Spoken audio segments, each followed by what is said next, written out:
All right. So I wanted to know what dating has been like recently for you now that you've lost a lot of weight and also your experience being a younger millennial. We didn't, like I said, we didn't grow up with the dating apps. We didn't grow up with Tinder, Hinge, Bumble. And I know you're in grad school now. So just wanted to, kind of get your experience on these, new cool, dating apps and what your experience has been like recently.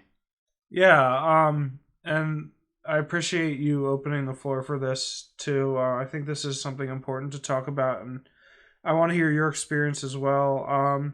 Give a little bit of background. I am around 6'2", around 210 pounds. So like in decent shape. I could get in more shape cardiovascularly, but like I'm, I would say I'm generally solid in terms of Yeah. solid. I would say solid to be modest. Solid in terms of attractiveness. Yeah, I I mean, would agree. I would I agree was for gonna sure. say you probably have better perspective on that than me. Yeah, no, for sure. It's yeah, I think for me, I'm about 6'2" and a half, barefoot, dark hair, decently attractive, I would say. Don't be humble. Don't be modest. Well, more attractive than I was when I was super Good, overweight. good point. But yeah, I Um, mean, so I guess in terms of you're in grad school now, and you're in grad school in the city. What's been your experience with dating, kind of juggling grad school and dating on these apps? well, first of all, there's not a lot of time in grad school if you're not aware to date outside of doing your internship and classes and all this other stuff. I have tried to make time for it because it's important. I'm on the big three, so Hinge, Bumble, and Tinder. Oh, big three. Um, Yeah, yeah, it's yep. I mean that. Yeah, I feel like that's most people have at least one of those. Hmm. It's been an interesting time. I've had a Hmm. decent amount of dates. I moved away from where I grew up and where the friend group we have is to Yep. a smaller city in a different part of the country. Hmm. Like small to mid-sized city. So Yep. luckily the population is high enough that there's enough diversity in the dating It's pool. important. I've had some decent dates. You've helped me with my profile as well, and Yep. other people in our friend group. So that's been.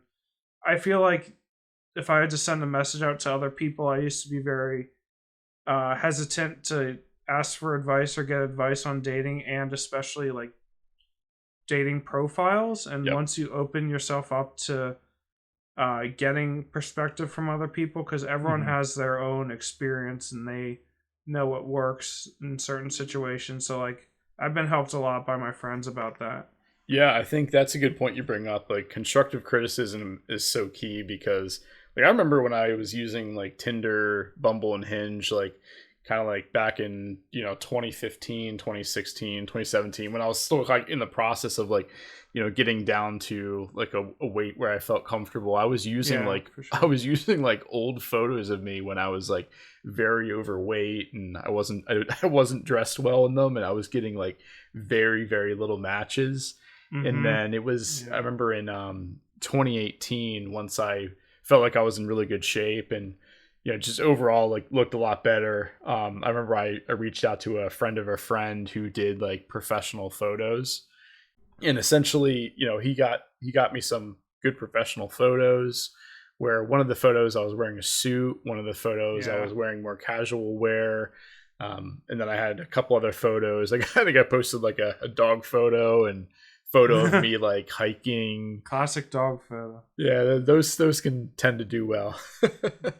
But yeah, I tried to set up my profile in a way where I had some good photos, a few of them professional photos. I think they can definitely help for a good amount of people. Yeah, using the dating apps, like I live in a fairly suburban area, and Bumble, Hinge, Tinder, you know, they've definitely gotten a lot more competitive over the years because there's a lot more men on these dating apps than women. But luckily, you and I, we both live in an area where there's a lot of women and there's a lot of options to choose from. Yeah, definitely. The dating apps can be cool because you can meet people that you wouldn't normally ever meet in real life, like given your work and given you in grad school. That's a good point. Yeah. So yeah, I want to comment on that. This topic's super interesting, and I was thinking about what you said about like the different dating apps and how it gives you the opportunity to talk to a diverse group of people. I would agree with that. In terms of like success on dating apps, I found Hinge to be the one I'm most successful on. Mm-hmm. Bumble is probably Hit higher or miss. quality matches, but like More harder, competitive. harder and more competitive. And then Tinder to me is just like a shit show now because like I'm 28. I've been on dating apps since like when I turned 18. That was like when they were first coming out. I would say like Yep. 2014. Mm-hmm. First getting popularity. So like I've been on them for the entire time. And well, besides like deleting them a few times, I've done but that too. yeah. So I think Hinge has a really good design. Besides all like the paid stuff where they're trying to suck you in, they have a good design Yep. because it's kind of like a mix between like Tinder and like Match.com, because like on Match.com, Mm-hmm. from what I've heard, you can like message people. Yep. And on Hinge, you can like comment on people's pictures or like something they put that's funny on their profile. Mm-hmm. Gives you like a little bit more creative leeway to be more personalized with Yep. your message, whereas Tinder, it's literally just you're swiping until you match, and Yep. then that's when you first start talking. So Yeah, I love that you brought up the three different dating apps, and you kind of, I have a similar thoughts as you. yeah, I for feel like sure. nowadays Tinder seems like more of a pure hookup app where most people aren't going on to Hinder. Most people aren't going on to Tinder with Grindr.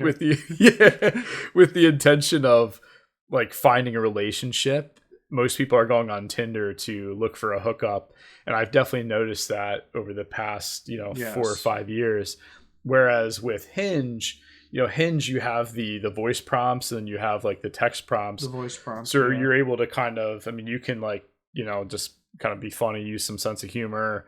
And I found that Hinge is it's a little less competitive because whereas with Bumble, like the women have to message you Yes. first. Like you have to match with them, then they have to message you first. And I think if you're on Bumble, you're competing against like a lot of different guys. So even if you do match with them, they have to take the initiative within that 24-hour standpoint to send Yeah. you a message. Whereas with Hinge, you can use the voice prompts, use the text prompts.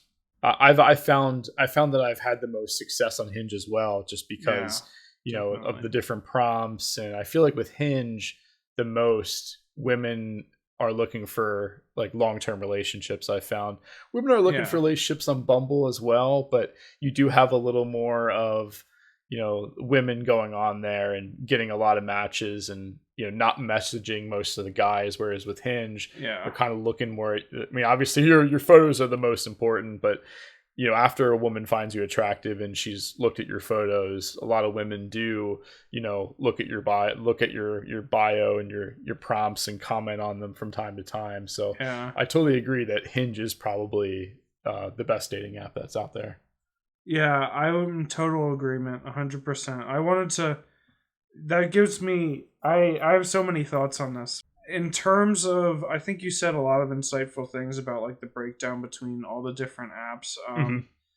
In terms of Tinder, like we all know those women on Tinder that like just put their Instagram handle and they're there for Yeah, validation. Let's be real. insta thoughts. Yeah. Yeah. So like, what are you even? That's a waste of your time.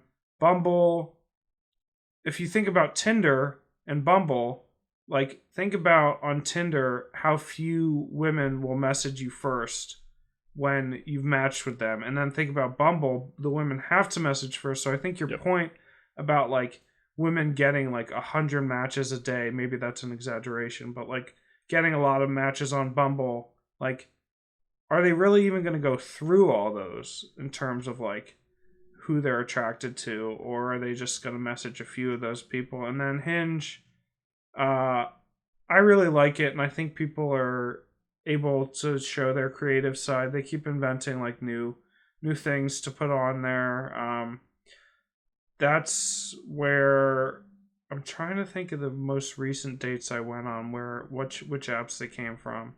But we'll get into that. But it's actually funny that we were talking about Tinder as a hookup app because our good buddy is getting married. He was on the channel previously. He's getting married in September, and he actually met his fiance on Tinder, which is I feel like that was when super wild. I feel like that was when Tinder was more of like a I feel like Tinder's always been a hookup app, but I feel like when they met Tinder, a while ago. A while ago. I feel like it was more of like, it was some people were going there for hookups, some people were going on there for long-term relationships. Nowadays with Tinder, I feel as though it's almost purely hookups from what I've seen.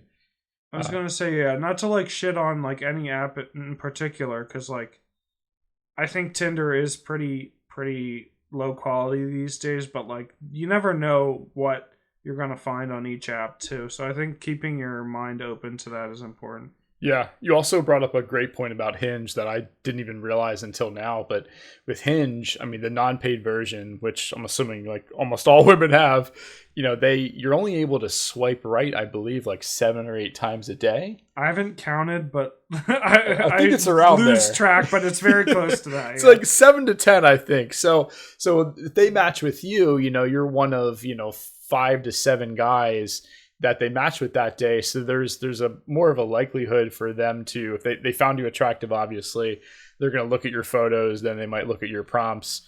There's more of a likelihood of them reaching out than there is, like you said, on Tinder, where there are girls that are definitely getting 50 matches a day just from swiping 100 times.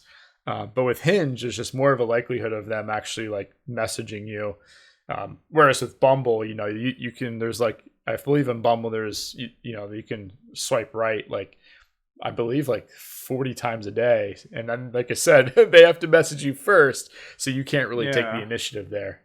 Oh, yeah. So we talk about like Bumble and Hinge in relation to each other too. Like, and to be completely honest, I mean, you and I have both said we've had the most success on Hinge. Yep. I think Hinge is the app that women are most likely to message first on, because Bumble, a lot of women are just on there to be on there, and like they don't message that many guys. But like Hinge, I mean, I'm not going to comment on attractiveness level, but I've gotten decent amount of messages from women, first messages. So I appreciate that women are taking that step to like kind of flip the script, because it's obviously in our society, men are 99% of the time expected to make the first move. Approach, so it's refreshing. Yeah.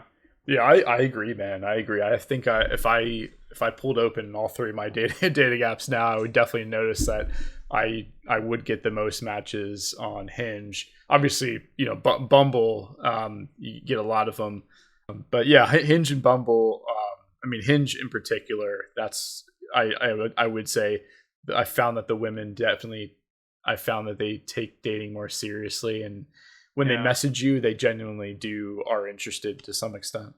Yeah, and I just wanted to throw in a comment. I think what you said pretty early on the podcaster channel about like Hinge being for long-term relationships, I think if you're looking for that type of relationship, that's probably the app to go to. 100%. I would say Hinge for out of the 3 main dating apps. 100%, I would say Hinge. The big three. Definitely not Tinder.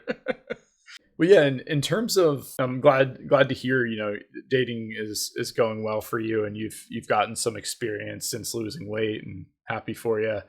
In terms of dating struggles, especially being in grad school, dating in a city, what have been some of your struggles overall? I can get specific with this one too, but first, generally just grad school, and something I was thinking about in relation to earlier, we covered this, but like us both being overweight before, and then like on the apps, and then now on the apps and being like at a higher level of attractiveness. It can be a brutal comparison. It can be a brutal comparison. And also there are some times where I have to remind myself, I don't know about you, but I have to remind myself, like, I'm not 275 pounds anymore.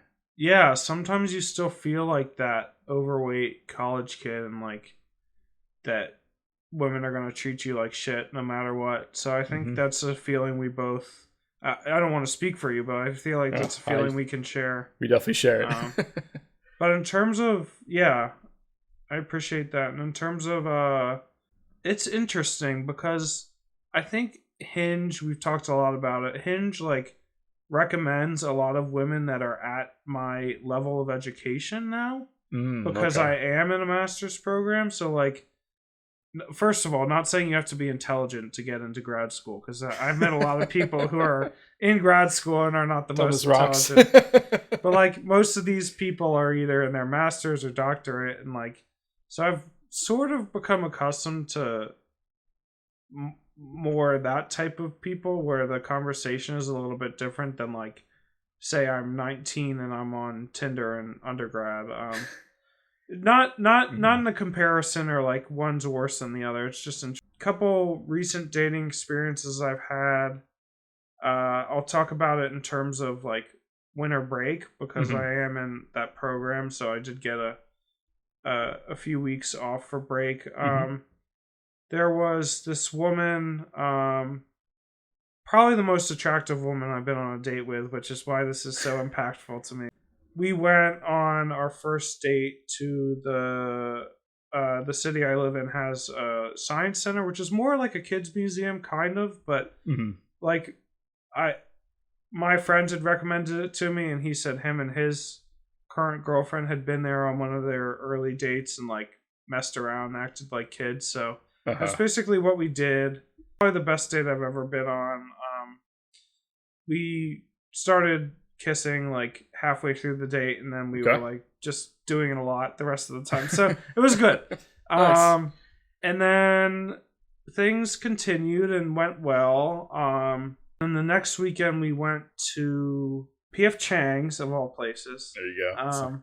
Can't go wrong with PF Chang's. Which I don't necessarily. This is something you and I and the friend group have talked about. This. I don't necessarily like dinner dates, especially if they aren't accompanied by anything else. But we ended up going to.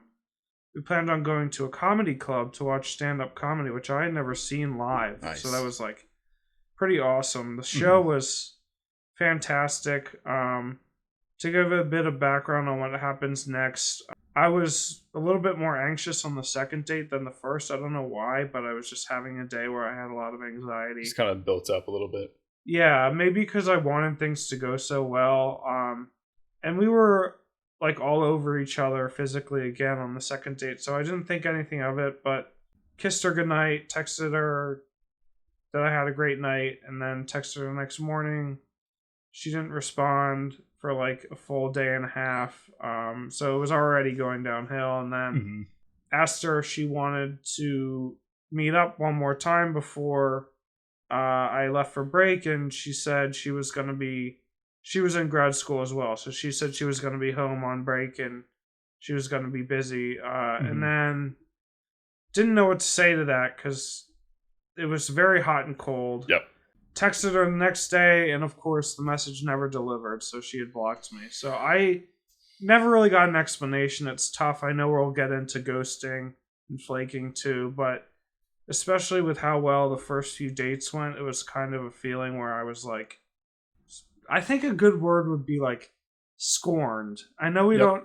I don't. I know we don't. It's a good word for it. I know we don't hear that word very often, but like that's like more of like a Romeo and Juliet word. Yeah, yeah. You probably have plenty of thoughts on this in your own experience. So. Yeah, man. I definitely have been there where the first date goes really, really well, and you're going into the second date with some anxiety because let's just say you're looking to potentially date her long term, so you have this anxiety built up. You're going into the date like putting more pressure on yourself, and the second date may go well, or it may be a date where you kind of maybe the conversation was really good the first date, but the conversation wasn't as good the second date.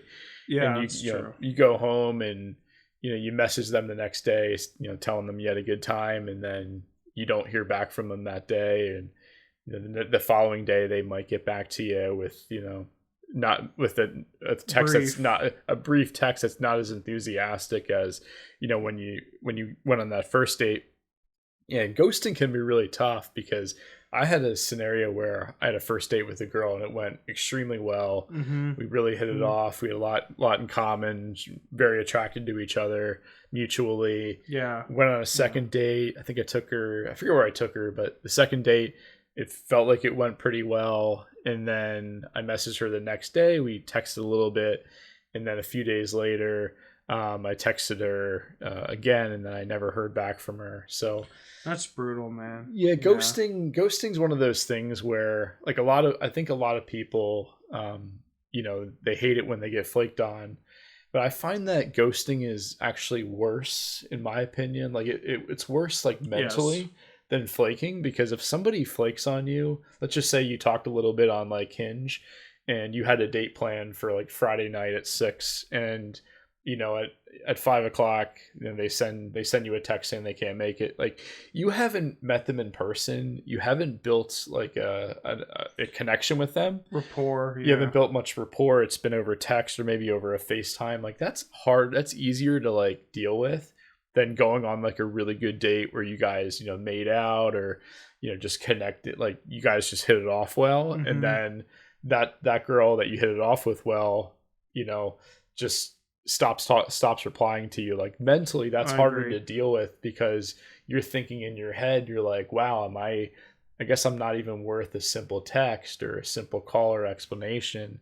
Yeah. But at the end of the day, like, so many, like, we all deal with, like, ghosting to some extent at some point in time, and it's hard to deal with, but you just kind of got to take it on the chin and move forward and, like, reflect back and say, okay, is there something I can do, to improve my appearance? Like, maybe that's, like, growing some facial hair. Maybe it's building more muscle. Maybe it's trying a different hairstyle. Mm-hmm. Or it's, trying to gauge women and trying to go on dates with women that are showing a high level of interest. So there's different things you can do if you get ghosted, but, what are your thoughts on that, like, between ghosting and flaking? I think that's a good point. All of what you said is giving me a lot to think about. Mm-hmm. I think also another thing ghosting is worse than is just being upfront and telling the truth.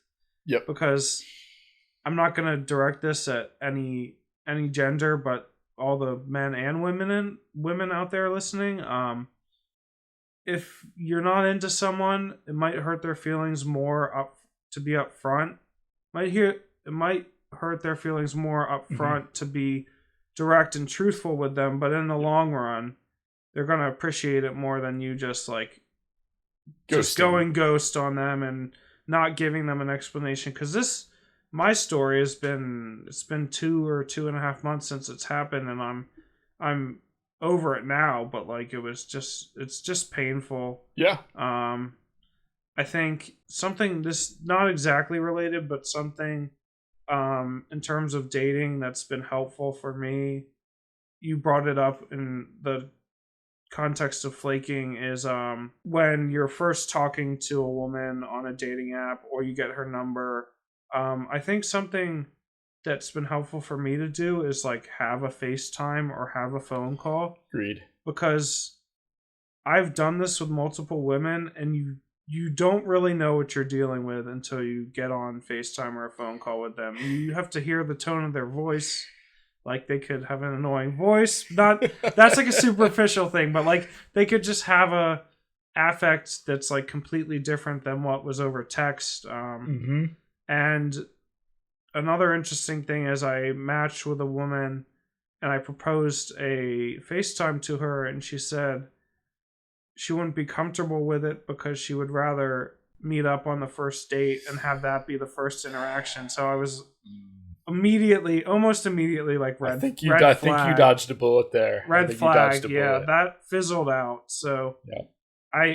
I'm sure you have thoughts on that too. Yeah, so actually, I think that's great, man. I actually made a video on that a few days ago in terms of, because I think 100%, if you want to kind of gauge a girl's interest, getting on a FaceTime call where they can see your face, you can see theirs, or even a simple phone call, you can kind of gauge their interest in you. So if a girl is, looks like she's not very engaged, she's not asking you questions on the FaceTime, there's not really any flirting going on. Well, what's probably going to happen is, if you guys meet up for a date, there's probably not going to be any flirting there. There's probably not going to be much connection. Same thing with a phone call. If they're not very engaged, if they also, you can kind of tell what their personality is like. I remember this. I'll probably make a video at this at some point, but I remember actually when we were down in Florida last winter for New Year's, I had matched with a girl who lived in like Fort Lauderdale, and she was half Puerto Rican, half Italian. It's a good mix. Yeah, good mix. She was attractive, and we got on a FaceTime, and immediately she had this like horrible kind of like attitude, not really towards me, but she opened with, "I can't believe what happened today. Like I have so much bullshit to deal with at work." And she worked at like Twin Peaks, which is like, it's like an offshoot of like Hooters, and she was complaining about her coworkers.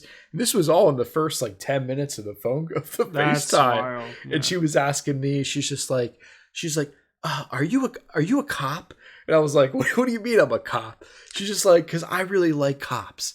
And I was like, well, I was a criminal justice major in college, but I'm not a cop. I was a security guard for a while. But more of the story is she just had like a really, really bad attitude. And I got to see that like firsthand. So I was like, well, I'm glad I didn't meet up with this girl while I was down in Florida, because that would have been an interesting date. But yeah, it's 100% a FaceTime or an audio call. Those are definitely the way to go. That's a great point. And I think we can continue, but to sum that experience up, or to sum what we were talking about up in terms of relying like feelings from women that they're more attracted to guys that are taller. Mm-hmm. One thing I'll comment on is I am very much not compatible with women that are too short. Okay. Like if a woman is like 5'1" or 5'2" or under, first of all, it's hard to kiss them, which is just an issue. And like just sexually compatibility is hard. It's just interesting. Like women always want a guy that's taller than them, but not too much taller than them. Mm-hmm. So I think being in a relatively close height range with your partner is like really the best thing you can do. Like our buddy is commenting 5'5", and she's like 5 foot, 5'1". Yeah, they're engaged and they're pretty height compatible. So I think it shouldn't be a deal breaker, but like if someone's like 6'4" and someone's like 4'11", like it's not gonna work really. I've had that scenario before where I've gone. Because you're tall. I've gone on a few dates. Yeah, I'm close to 6'2" and a half, close to 6'3". I've gone on a few dates with women that are like 4'10", 4'11", and it definitely was a little bit awkward. Like especially kissing them. I do like shorter women, but I found that I do prefer like taller women. Like around 5'7" to 5'11". I don't know. I don't discriminate when it comes to height, but I definitely think it gives you a huge advantage. So I think back to when I was in high school. I like my freshman year, I wasn't that tall, and I found that as I got taller, I started to have more success with women. But height's not the most important thing. I think facial attractiveness is probably number one from a physical standpoint, but I definitely think being taller gives you more dating options overall, just because women do prefer taller men. Like height is not a deal breaker.